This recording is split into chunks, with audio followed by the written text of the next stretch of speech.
Dios les bendiga, amada iglesia. ¿Cómo se encuentran en este día, principio de semana, día de la resurrección? ¿Verdad? Vamos a orar, hermanos, para que Dios nos abra el discernimiento y hable a nuestras vidas. Padre, te damos las gracias en esta hora por la vida que nos prestas, porque nos permites venir a tu casa de oración, Señor, a partir el pan, Señor, en la mesa del Señor, a recibir este alimento espiritual, Señor, el cual es tu palabra. Te pedimos, Señor, que seas tú fortaleciendo a tu iglesia, Señor, en el hombre interno, que nos permita, Señor, conocer y experimentar tu amor, Señor, que nos enseñe, Señor, a comprender, Señor, las dimensiones de Cristo, oh Señor Jesús, Padre eterno, para así poder experimentarlo, Señor, y disfrutarlo, amado Dios Todopoderoso. Gracias por haber dado a tu Hijo amado, Señor, a tu iglesia, y porque permites que día a día se siga formando en cada uno de nosotros, Señor, ya que esa es la meta de tu plan, de tu propósito eterno. En el nombre de Jesucristo, amén. Gloria a Dios, hermano. Gloria a Dios. ¿Me pasas mi café, hermano Rodo, por favor? El día de hoy, hermano, vamos a hablar de la preciosa sangre de Cristo. Gracias, hermano. La preciosa sangre de Cristo, hermano.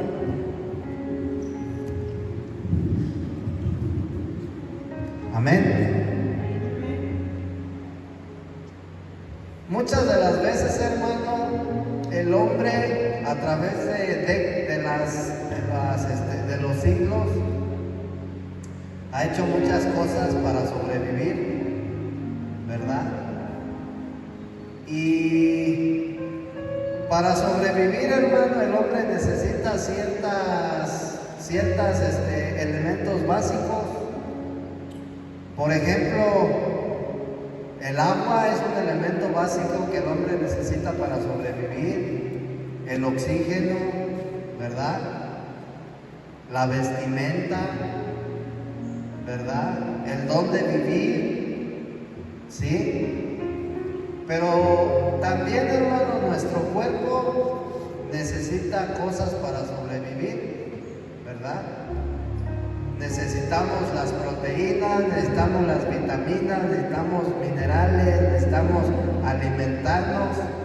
Y si nosotros no tuviéramos estos elementos básicos, entonces lo más probable es que moriríamos, ¿verdad? Pero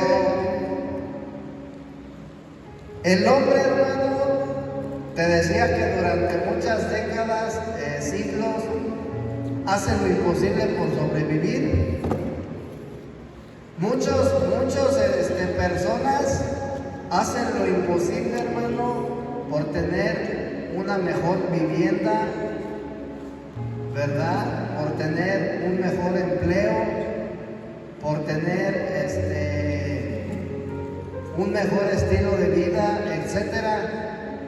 Y a final de cuentas, esto entra como sobrevivencia para poder sobrevivir en este mundo. Pero hay algo, hermano, importante, y en cuanto a nuestra vida espiritual, hermano, sí, sucede lo mismo. En cuanto a nuestra vida espiritual, al igual que la vida física, nosotros necesitamos ciertos elementos básicos, ¿sí?, los cuales son indispensables para nosotros sobrevivir en este mundo corrompido, en este mundo satánico, hermano, donde la corriente es fuerte. Y uno de los elementos básicos, hermano, que nosotros necesitamos, y es el más esencial, es el más importante, la sangre de Cristo. Amén. La sangre de Cristo, hermano. Es un elemento, hermano, que hasta el día de hoy está activo, ¿sí? Es un elemento que hasta el día de hoy tiene un efecto en nosotros, en nuestra vida espiritual, ¿verdad? Y que nosotros tenemos que valorar, tenemos que amar, hermano, la sangre de Cristo. Dice el libro de Hebreos, capítulo 9, versículo 13 y 14. Hebreos 9, capítulo 9, versículo 13 y 14. Y nos habla, esta escritura nos habla en el Antiguo Testamento la importancia que tenía la sangre que derramaban, ¿verdad? Los animales que le presentaban a Dios para limpiar las impurezas, es decir, el pecado. Dice, porque si la sangre de los machos cabríos y de los toros y las cenizas de una novilla rociadas a los contaminados santifica para la purificación de la carne, cuánto más la sangre de Cristo, el cual mediante el Espíritu eterno se ofreció a sí mismo sin mancha a Dios, purificará nuestra conciencia de obras muertas para que sirvamos al Dios vivo. Entonces dice Pablo, si la sangre, ¿verdad?, que derramaban los cabríos y los toros era importante y tenía el poder de limpiar a los contaminados, cuánto más poder tiene la sangre de Cristo para limpiarnos. Amén. Es decir, hermano, que no hay nada más poderoso en el universo para limpiar nuestros pecados, para limpiar nuestra contaminación, que la sangre de Cristo. Y precisamente por eso, hermano, Cristo viene para que por medio del derramamiento de su sangre, ¿verdad?, el hombre fuera limpiado de la contaminación que había en él. Pero aparte, hermano, con el derramamiento de la sangre de Cristo se compró la iglesia, porque ese fue el precio que se pagó por nosotros, la sangre de Cristo, hermano, ¿verdad? Entonces te das cuenta el valor que tiene la iglesia, ¿sí?, para Dios. La iglesia, hermano, es lo más valioso. Y Dios necesita su iglesia, Cristo necesita su iglesia. Cristo ama a su iglesia, hermano, sin importar los defectos, sin importar cómo sea la iglesia, hermano, Cristo la ama.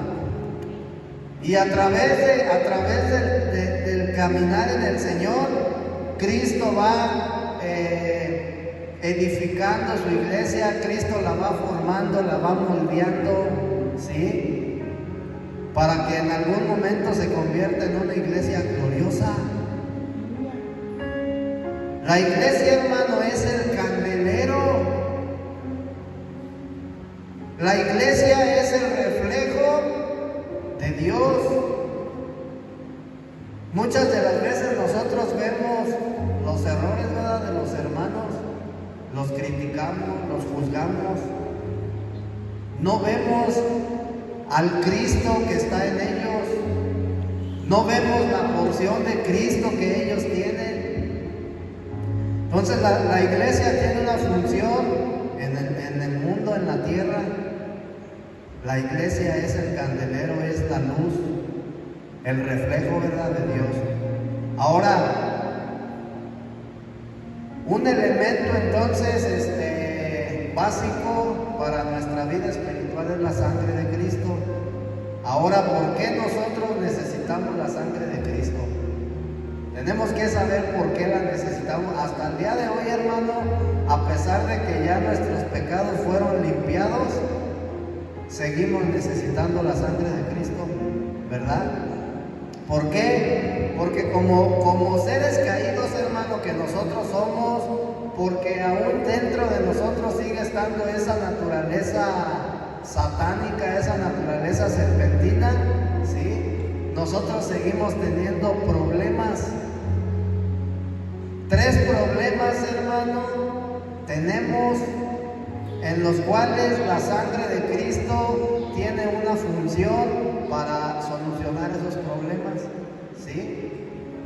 Entonces, el que nosotros seamos cristianos, el que vengamos a la iglesia, el que oremos, ayudemos, el que le sirvamos a Dios, hermano, ¿sí? El que tengamos una vida de oración no significa que nosotros no seguimos teniendo una vida humana. Seguimos teniendo una vida humana, ¿sí? Dentro de nosotros, hermano, existen 2 naturalezas. La humana, porque aún seguimos fallando, aún seguimos cometiendo pecados, ¿sí? Aún seguimos teniendo errores, pero por otro lado tenemos la naturaleza divina, que es la que nos está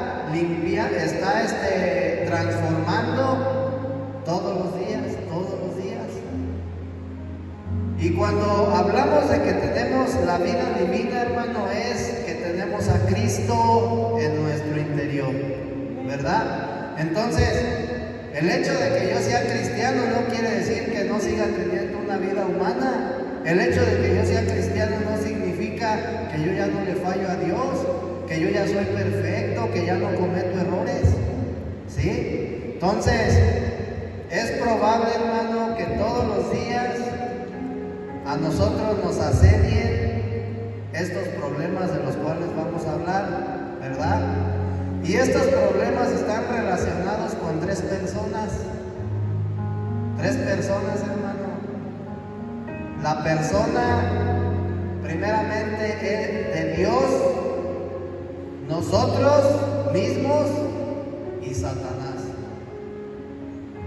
Las 3 voluntades, hermano, que rigen el universo.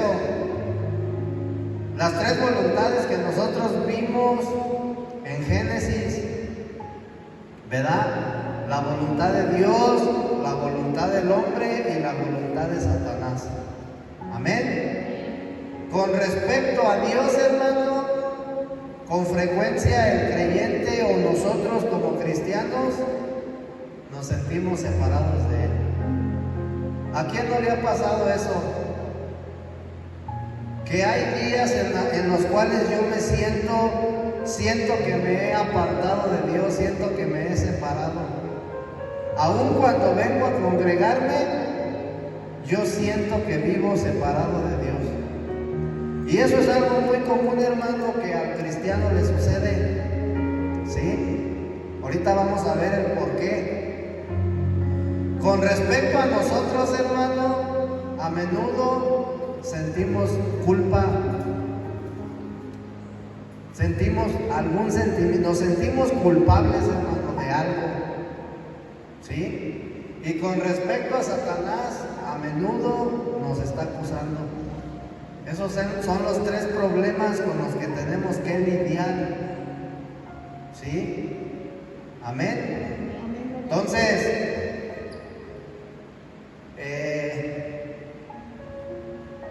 ¿cómo yo puedo vencer estos problemas? A través de la sangre de Cristo. Esa es la única manera en la cual yo voy a vencer esto, ¿sí? Porque la sangre de Cristo, hermano, dice el apóstol Pablo ahí en Hebreos, que tiene el poder, ¿sí?, de limpiarnos, de descontaminarnos, ¿sí? Y aparte, la sangre de Cristo fue derramada para el perdón de nuestros pecados. No dice para el perdón de mi pecado, sino de nuestros, se refiere a pluralizar, ¿verdad?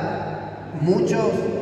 Entonces la sangre de Cristo fue derramada para el perdón de nuestros pecados. Y ya en el nuevo pacto, hermano, fue consumado con la sangre de Cristo, ¿sí? consumado fue ahí. Por eso dijo el Señor Jesús, consumado es, ¿verdad? Entonces, ¿qué es lo que hizo la sangre de Cristo? Efectuó una redención, es decir, que nos limpió, ¿verdad?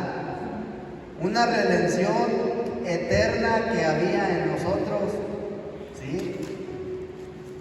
Y a través de esta redención, hermano, a través de este derramamiento de sangre que mencionaba, Cristo compra la iglesia a precio de sangre, ¿sí? A precio de sangre. Entonces, la sangre de Cristo nos lava, nos limpia de nuestros pecados, pero aparte purifica nuestra conciencia, la limpia, nos santifica y también habla mejor por nosotros, ¿sí? La gente, hermano, acuérdate que nosotros estamos cubiertos con la sangre de Cristo, y el mundo podrá hablar mal de ti y podrá decir que tú eres lo peor, pero la sangre de Cristo habla bien de ti, ¿sí? Entonces, por medio de la sangre de Cristo, hermano, nosotros entramos al lugar santísimo, quien es Cristo. Pero también, hermano, por medio de la sangre de Cristo, ¿qué crees? Nosotros vencemos a Satanás, ¿sí? Dice la Escritura que Satanás, el acusador, ya está vencido. Pero ¿por qué aún sigue acechándonos? ¿Por qué aún sigue atacándonos? ¿Por qué busca dañarnos, hermano? ¿Sí? ¿Por qué? ¿Cuál es el motivo por el cual Él todavía nos acecha, nos agobia? Porque simple y sencillamente esa es su función. Pero cuando nosotros, hermano, aplicamos la sangre de Cristo, lo vencemos. Porque la sangre, hermano, fue la que venció. A través de la muerte, la resurrección, a través del derramamiento de sangre, fue que el Señor Jesús se convirtió en un vencedor. Amén. Entonces, lo que Pablo explica en Hebreos 3:9 es esto, ¿verdad?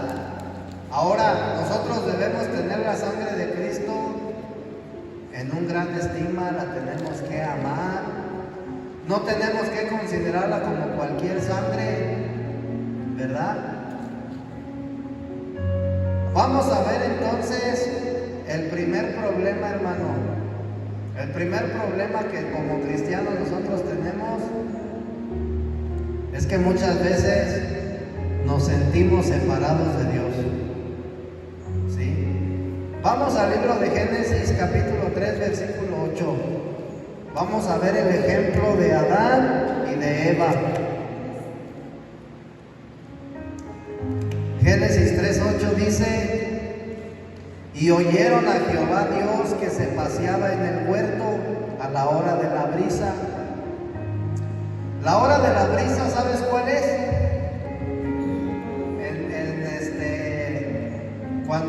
Cuando todavía no sale el sol, ¿verdad? Que está cayendo el sereno.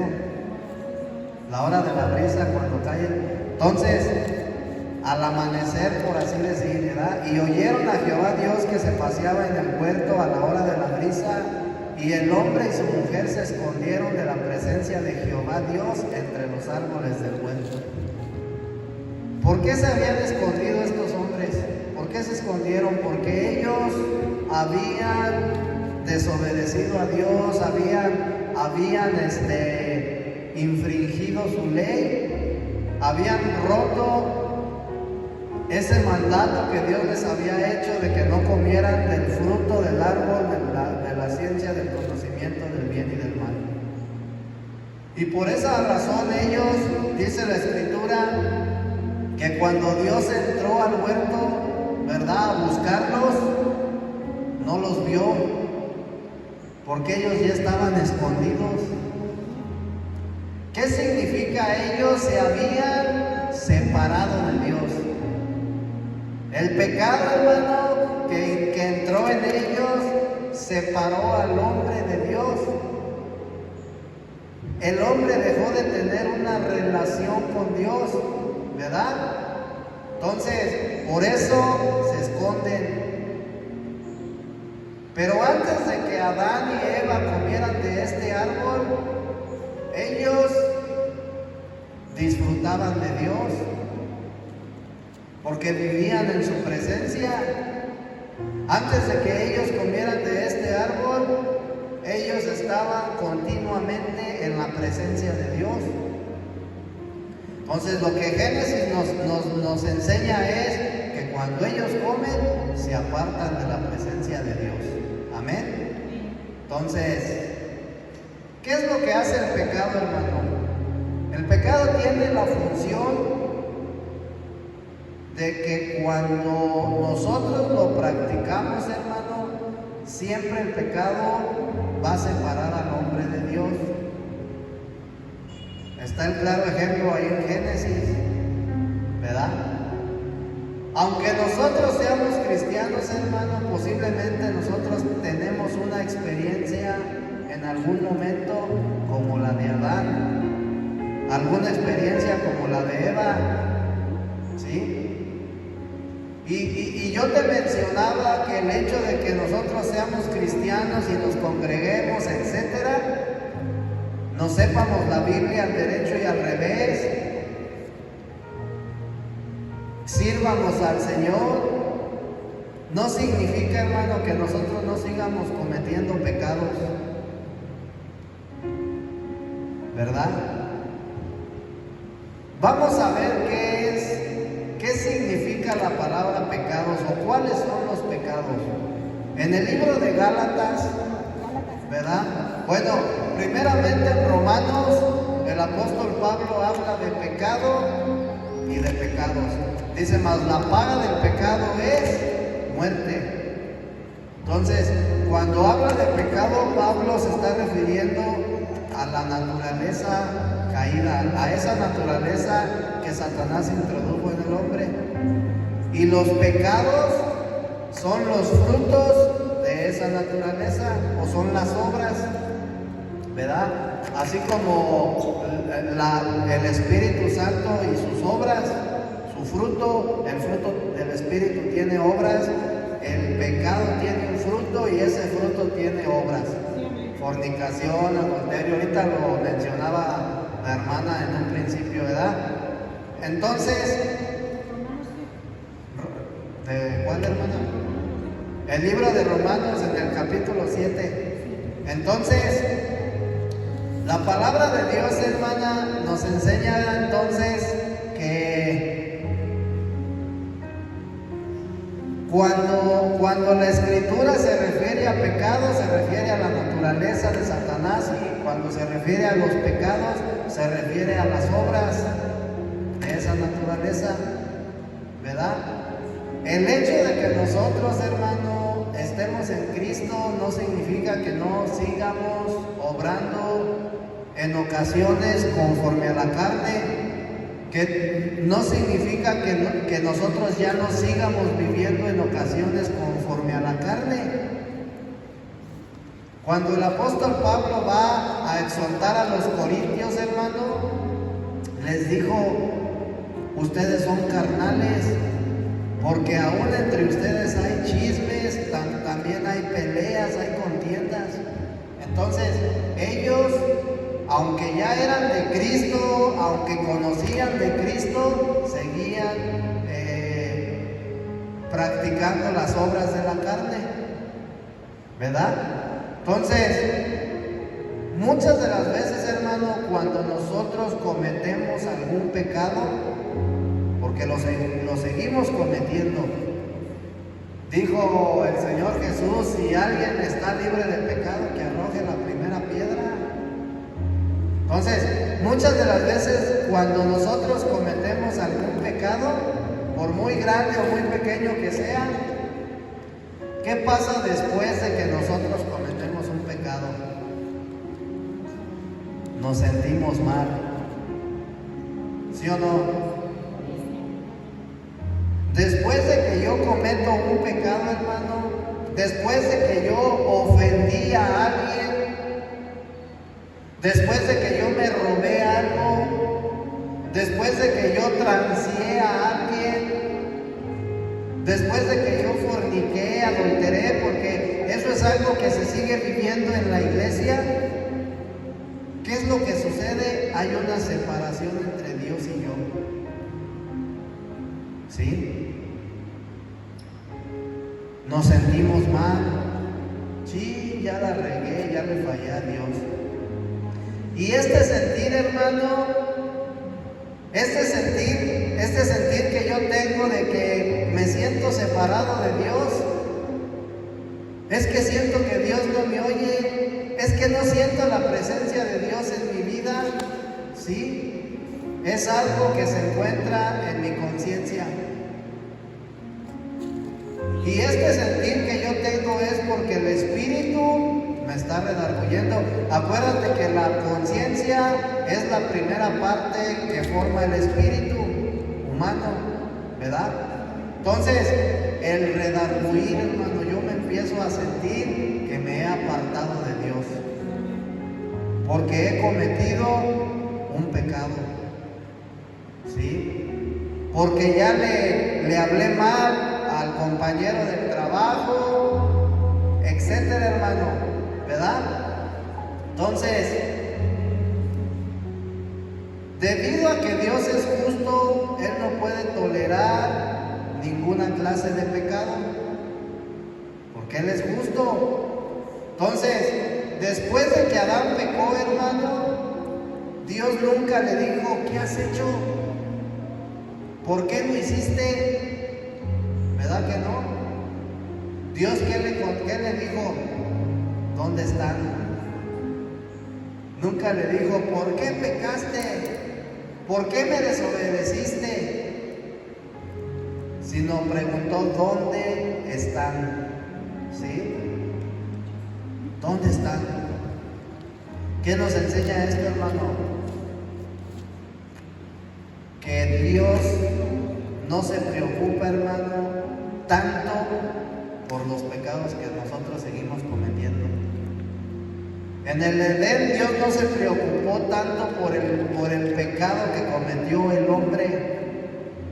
Dios se preocupó por la posición en la cual se encontraba el hombre.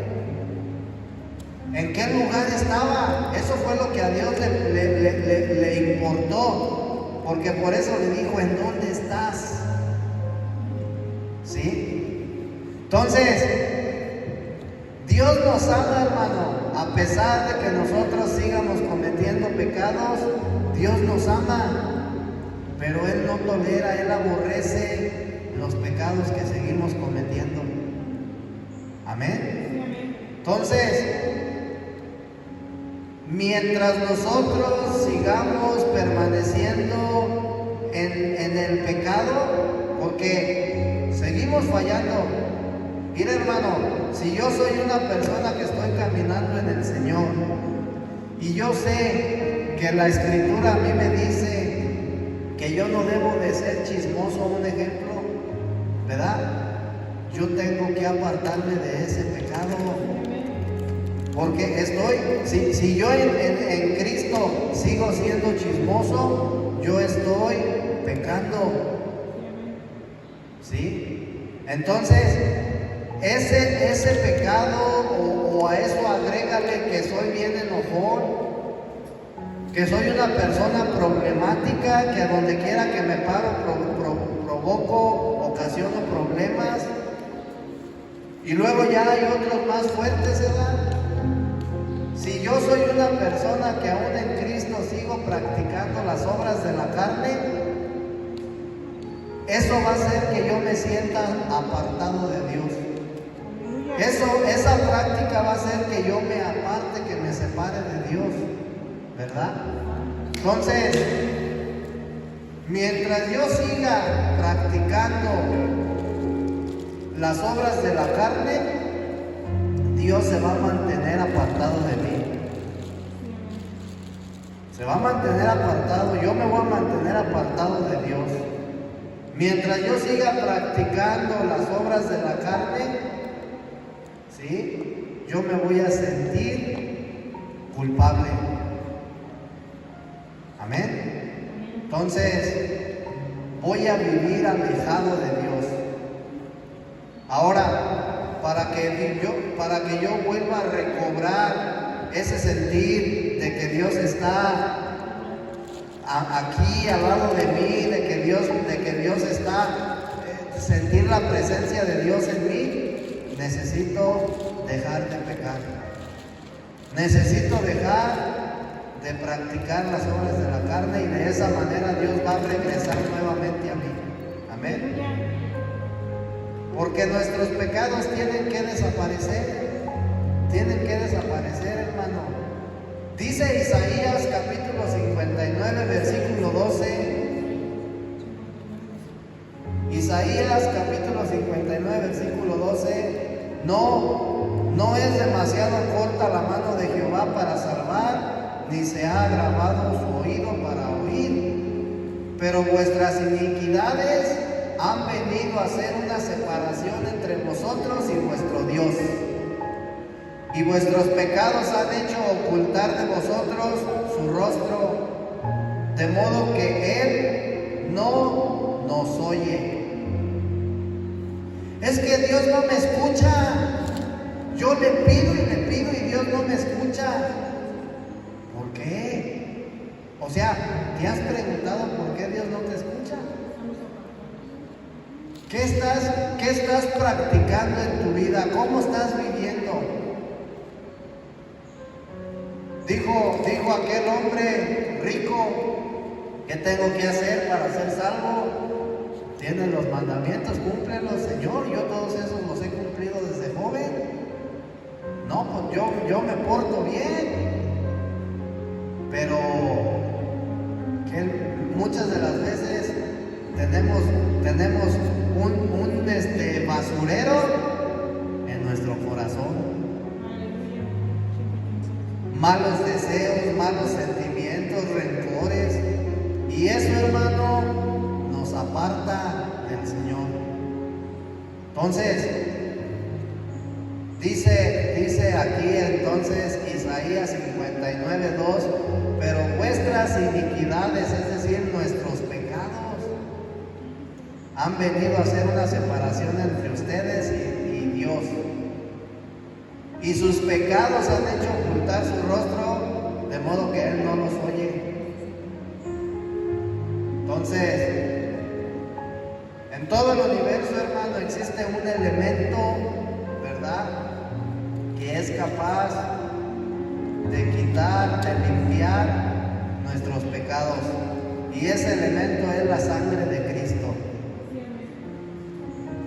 Ni mis oraciones, ni mis ritos, ni las promesas que yo le haga a Dios, ni mi remordimiento, ni mi arrepentimiento, ni los ayunos que yo haga me podrán limpiar mis pecados.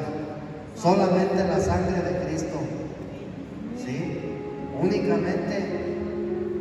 Por eso ahí en Hebreos 9:22 dice: y casi todo es purificado según la ley con sangre. Fíjate, porque derramaban sangre de los machos cabríos, ¿verdad? Pero esa sangre no tenía la capacidad de limpiarlo todo. Por eso dice Pablo: y casi todo es purificado según la ley con sangre, y sin derramamiento de sangre no hay perdón. Sin derramamiento de sangre, dice, no hay perdón. Entonces, en el libro de Éxodo, hermano, nosotros encontramos un buen ejemplo de lo que estamos hablando. Dice el libro de Éxodo capítulo 12, versículo 13. Fíjate cómo dice: y la sangre os servirá de señal en las casas donde vosotros estéis. El día de la Pascua, ¿te acuerdas que el día de la Pascua Dios ordenó a su pueblo que mataran un cordero según al tamaño de la familia y que la sangre la apartaran, ¿verdad? Y la sangre la comieran, la carne, perdón, la comieran y la sangre la pusieran en los postes y en el dintel, la embarraran allá en la entrada de la casa? Y la sangre os servirá de señal en las casas donde vosotros estéis. Y cuando yo vea la sangre, pasaré por encima de vosotros. Y cuando yo hiera la tierra de Egipto, no vendrá sobre vosotros ninguna plaga para destruirlos. Es decir que Dios dijo, cuando yo entre, el ángel de la muerte entre y vea la sangre en las casas, yo voy a pasar. No voy a hacer caso. Mira, hermano, ¿tú crees que el pueblo de Israel no era a lo mejor igual o peor de pecador que los egipcios? Por el hecho de ser pueblo de Israel no significaba que ellos no fueran pecadores. ¿Sí? Probablemente eran hasta más pecadores que los egipcios. Pero Dios les dice, pongan la sangre del cordero ahí en la puerta, ahí pónganla. Y cuando yo entre a la ciudad, yo no me voy a fijar en la clase de pecadores que son ustedes. Yo no voy a ver quién está dentro de las casas reunido. Yo voy a ver la sangre de mi hijo, la sangre del cordero. Amén. Entonces, fíjate, en ningún momento Dios le dice al pueblo de Israel, cuando yo vea su buen comportamiento, voy a pasar por encima de ustedes. ¿Verdad que no dijo así? Tampoco les exigió, Dios nunca les exigió que cuando ellos estuvieran dentro de las casas reunidos, se pusieran a orar, ¿verdad? Tampoco les dijo que hicieran alguna penitencia o alguna promesa. Dios les dijo, pongan la sangre del cordero en la entrada de la puerta de la casa. ¿Sí? Dios les dijo que inmolaran un cordero, que lo sacrificaran, que comieran la sangre, que comieran la carne, que la sangre la pusieran en la entrada de las puertas. Quiere decir que Dios, hermano, ve la sangre de su Hijo, que ha sido derramada sobre la iglesia. Eso es lo que el Señor ve. El Señor no ve cuánto oras, hermano. Eso no quiere decir que a Dios no le agrade que oremos. Claro que le agrada, pero Dios no ve tus oraciones. Dios, hermano, no ve, ¿sí?, tu servicio que prestas. Dios no ve, hermano, que tú prediques bonito o feo, que cantes bonito o feo.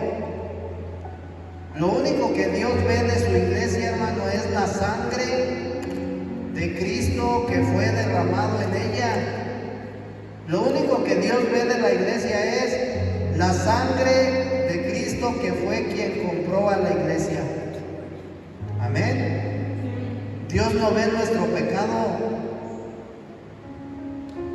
A pesar de que seguimos fallando a Dios, hermano, Dios no ve el pecado, Dios ve la sangre. ¿Sí? Entonces, vimos nosotros en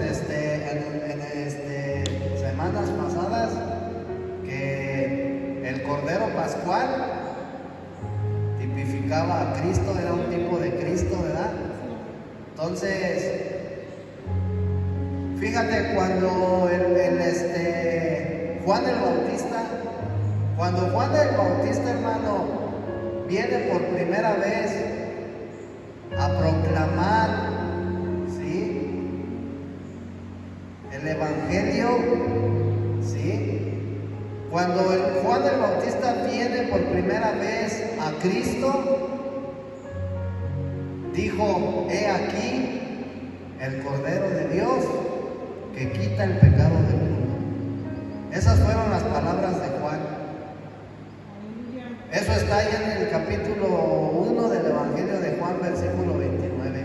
He aquí el Cordero de Dios que quita el pecado del mundo. Entonces el Cordero de Dios, hermano, es el Señor Jesús. Y por medio de su preciosa sangre, todos nuestros pecados han sido quitados. Todos. Pero yo el día de hoy sigo pecando. Ya fueron limpiados. Pero, ¿qué tengo que hacer cuando yo, hoy en Cristo, hoy como un hijo de Dios, hoy como un siervo de Dios, qué tengo que hacer cuando yo peco? ¿Qué tengo que hacer cuando yo me siento alejado de Dios? Si dice la Escritura que todos los pecados fueron limpiados, ¿qué tengo que hacer? Tengo que confesar mis faltas ante Dios. Aunque los pecados, mira hermano, si yo el día de mañana cometo un pecado, ese pecado ya fue limpiado. Pero por el hecho de que haya sido limpiado, no quiere decir que yo no tengo que confesárselo al Señor, lo tengo que hacer. Porque cuando yo confieso mis faltas que estoy cometiendo ahora como hijo de Dios, ahora en Cristo, cuando yo las confieso, me estoy limpiando con la sangre de Cristo. Y entonces, hermano, ese sentimiento que yo tengo de que me siento apartado de Dios, ese redarguir que hay en mi conciencia de que yo me siento mal, se va a apartar, se va a alejar. Amén. Entonces, nosotros debemos de creer, hermano, que la sangre de Cristo nos ha limpiado de todo pecado. Eso es lo primero que tenemos que creer. Y después tengo que confesarle: Señor, perdóname porque he pecado. Pero yo creo, ¿verdad?, que tu sangre ya limpió este pecado que yo cometí hoy. Pero yo sé, Señor, que te lo tengo que confesar. Dice ahí Juan 1:9, Evangelio de Juan 1:9: si confesamos nuestros pecados, Él es fiel y justo para perdonar nuestros pecados y limpiarnos de toda injusticia. ¿Sí? Entonces, cada vez que nosotros hayamos confesado un pecado que hemos cometido, ¿qué es lo que va a pasar? Inmediatamente se va a ir la sensación de separación que yo tengo y ese sentimiento de culpa que hay en mi conciencia. Cada vez que yo confieso ante Dios que le he fallado, Satanás ya no va a tener de qué acusarme. Porque Satanás todo el tiempo busca acusarnos delante de Dios. ¿Sí? Ahora, cuando nosotros cometemos alguna falta delante del Señor,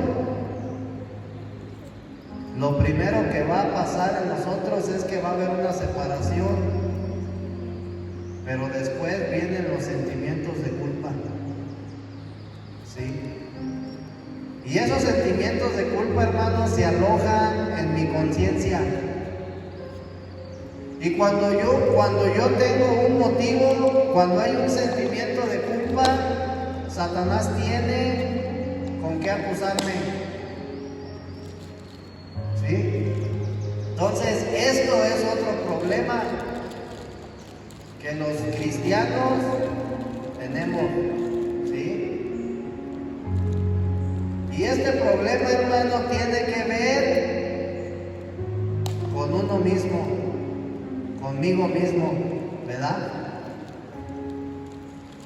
el sentimiento de culpa que se aloja en mi conciencia se vuelve en un problema para mí.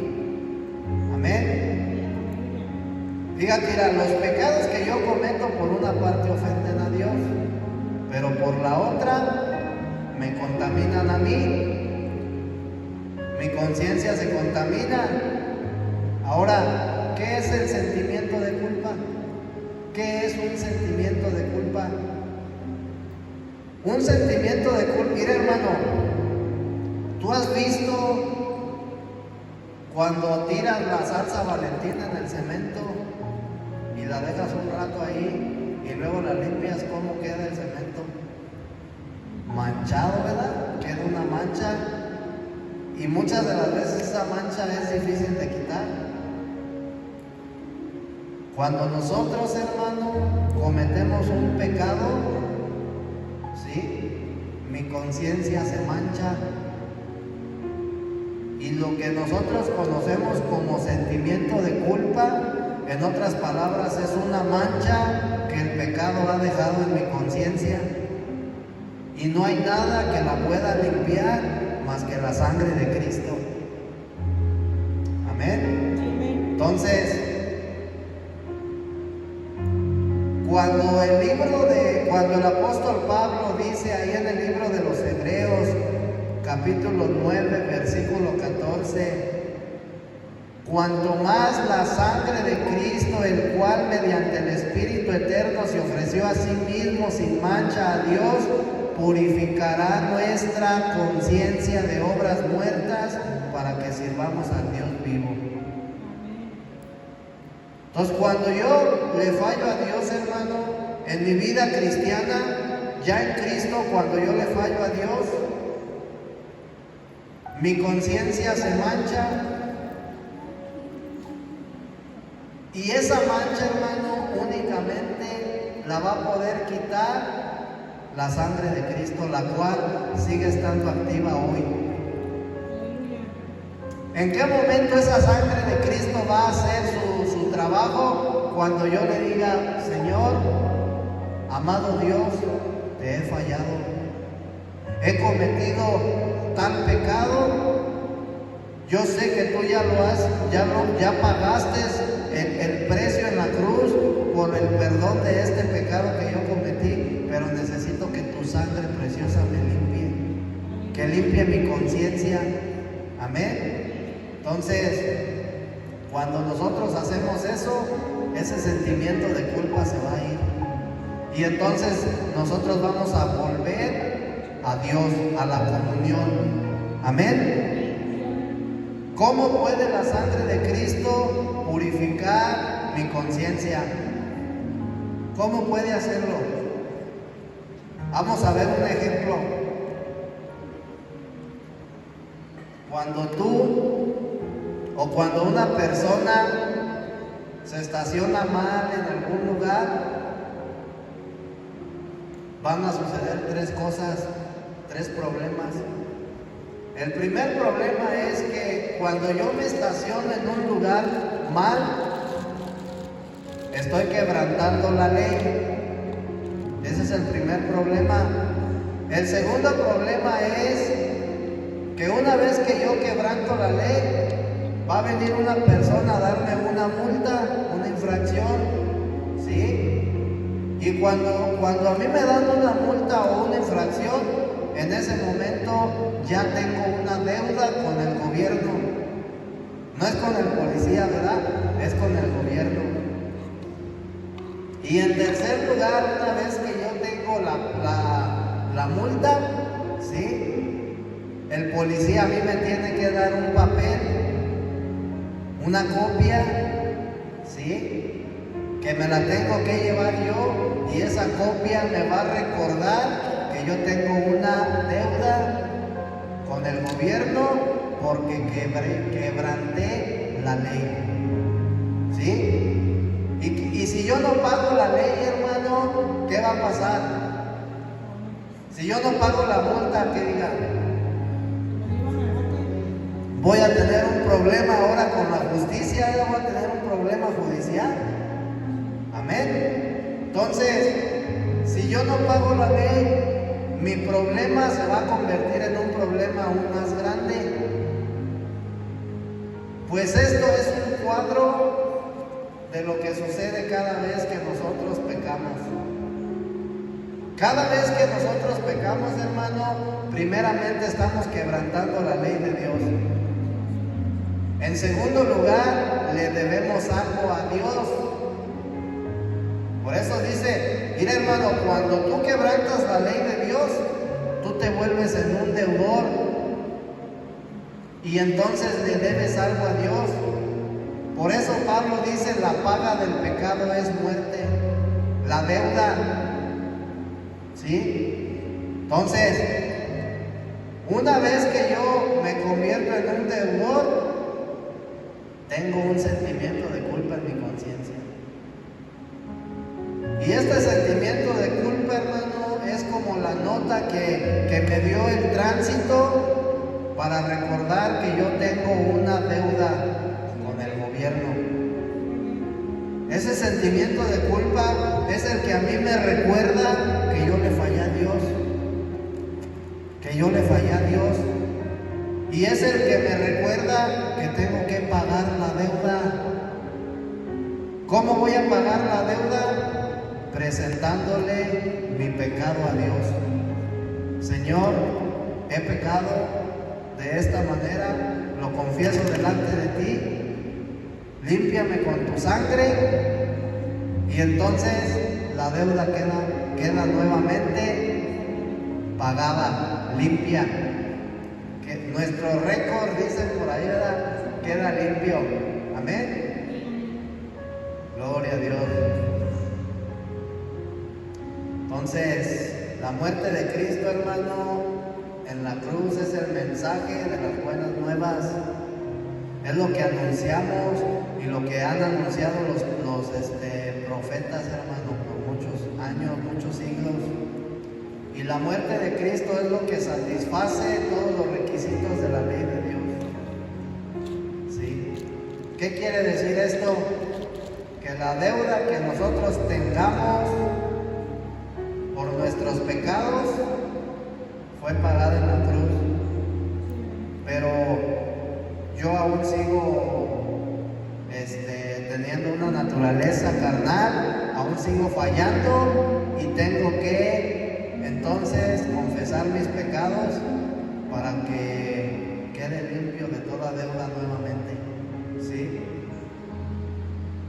Así, de esa manera mis problemas quedan resueltos. Cuando yo confieso mi pecado, Dios ya no tiene nada en contra de mí. Satanás ya no tiene de qué acusarme, ¿sí? Porque la deuda ya fue pagada, mi conciencia ya ha sido limpiada, ¿sí? Entonces, aquí, hermano, es donde entra el trabajo de la sangre de Cristo. Opera limpiando mi conciencia, ¿sí? Gloria a Dios. ¿Cuántos dicen amén, hermano? Dice primera de Juan 1:9 que si confesamos nuestros pecados, Él es fiel y justo para perdonar nuestros pecados y limpiarnos de toda injusticia. Amén. Entonces, cuando nosotros, hermano, pequemos, que es algo que vamos a seguir haciendo, hermano, hasta que Cristo venga, ahora ya sabemos cómo podemos aplicar la sangre de Cristo, ¿verdad? Confesar nuestros pecados, eso es experimentar la sangre de Cristo. Y debemos orar al Señor diciéndole: Señor, perdónanos por lo que hicimos hoy. Perdóname porque hoy te he fallado. Te doy gracias, Señor, porque tú moriste en la cruz por mí y te doy gracias porque has pagado la deuda por medio del derramamiento de tu sangre. Te doy gracias porque yo sé que tú, por medio de tu muerte, ¿sí?, pagaste la deuda del pecado que yo acabo de cometer. yo creo, Señor Jesús, firmemente que tú me has perdonado y que has limpiado nuevamente mi conciencia. Amén. Dice el Salmo 103, versículo 12: tan lejos como está el oriente del occidente, así Él ha alejado de nosotros nuestras transgresiones, y nunca más se acuerda de ellas. Sí. Dios no le dijo a Adán y a Eva qué hicieron, por qué pecaron, por qué me desobedecieron. A Dios lo que le preocupó fue la posición en la que ellos se encontraban. ¿Dónde están? ¿Dónde están? ¿Sí? Y al decir dónde están, hermanos, significa que Dios los estaba buscando, porque Dios los quería de regreso. Quería que ellos volvieran a recuperar la comunión y que ellos volvieran a la presencia de Dios. Pues cuando Dios nos perdona, hermano, Dios olvida todo. Dios no se va a acordar de nuestra falta. Dios nunca te va a decir por qué pecaste, porque Dios mira la sangre que ya ha sido derramada, la sangre de su Hijo que ya ha sido derramada en ti, ¿sí? Y a pesar de que Cristo murió hace más de 2000 años, hermano, y derramó su sangre, esta sangre aún está vigente, aún está disponible para limpiar nuestra conciencia, para volvernos a Dios cada vez que nosotros le fallemos. Por eso tenemos que valorarla, por eso tenemos que amar la sangre de Cristo, y por eso tenemos que darle gracias a Dios, porque es la única sangre, hermano, que se encuentra vigente desde el día en que fue derramada, hermano, ¿sí? Hasta la actualidad. ¿Cuántos dicen amén? Pues vamos a darle gracias a Dios, ¿verdad? Porque es bueno, porque es fiel. Tenemos que seguir esforzándonos, hermanos, para seguir perseverando. Tenemos que entender, hermano, que mientras nosotros estemos en este cuerpo caído, vamos a seguir fallándole a Dios, pero hay una solución, hermano, ¿verdad? Aplicar la sangre de Cristo. Amén. Vamos a orar, hermano Rodo, nos apoya con la oración.